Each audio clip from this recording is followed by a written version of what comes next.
Évangile selon Jean, chapitre 10. En vérité, je vous le dis, celui qui n'entre point par la porte dans la bergerie, mais qui y monte par un autre côté, celui-là est un voleur et un brigand. Mais celui qui entre par la porte est le berger des brebis. Le portier lui ouvre, et les brebis entendent sa voix. Il appelle par leur nom les brebis qui lui appartiennent, et les mène dehors. Lorsqu'il a fait sortir toutes celles qui lui appartiennent, il marche devant elles, et les brebis le suivent, parce qu'elles connaissent sa voix. Elles ne suivront point un étranger, mais elles fuiront loin de lui, parce qu'elles ne connaissent pas la voix des étrangers.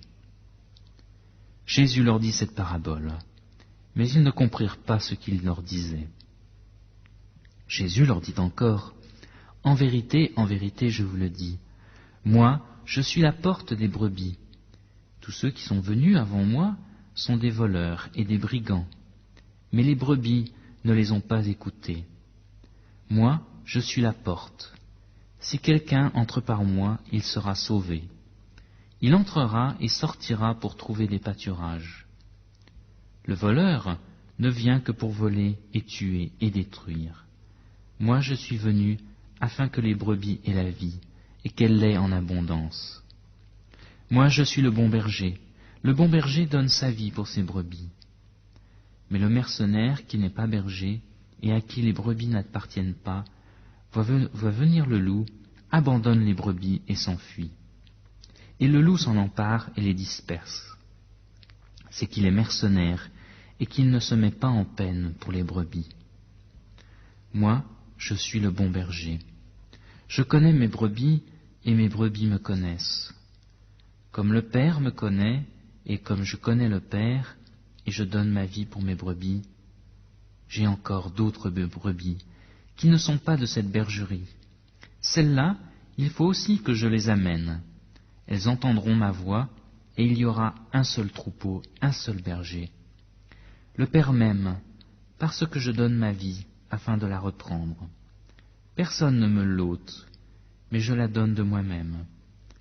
J'ai le pouvoir de la donner et j'ai le pouvoir de la reprendre. Tel est l'ordre que j'ai reçu de mon Père. Il y eut de nouveau, à cause des paroles, division parmi les Juifs. Plusieurs d'entre eux disaient, « Il a un démon, il est fou, pourquoi l'écoutez-vous » D'autres disaient, « Ces paroles ne sont pas celles d'un démoniaque. Un démon peut-il ouvrir les yeux des aveugles » On célébrait à Jérusalem la fête de la dédicace. C'était l'hiver. Jésus se promenait dans le temple, sous le portique de Salomon. Les Juifs l'entourèrent et lui dirent, « Jusqu'à quand tiendras-tu notre âme en suspens? Si toi, tu es le Christ, dis-le-nous ouvertement. » Jésus leur répondit, « Je vous l'ai dit, et vous ne croyez pas. Les œuvres que je fais au nom de mon Père rendent témoignage de moi. Mais vous ne croyez pas parce que vous n'êtes pas de mes brebis. Mes brebis entendent ma voix. Moi je les connais et elles me suivent.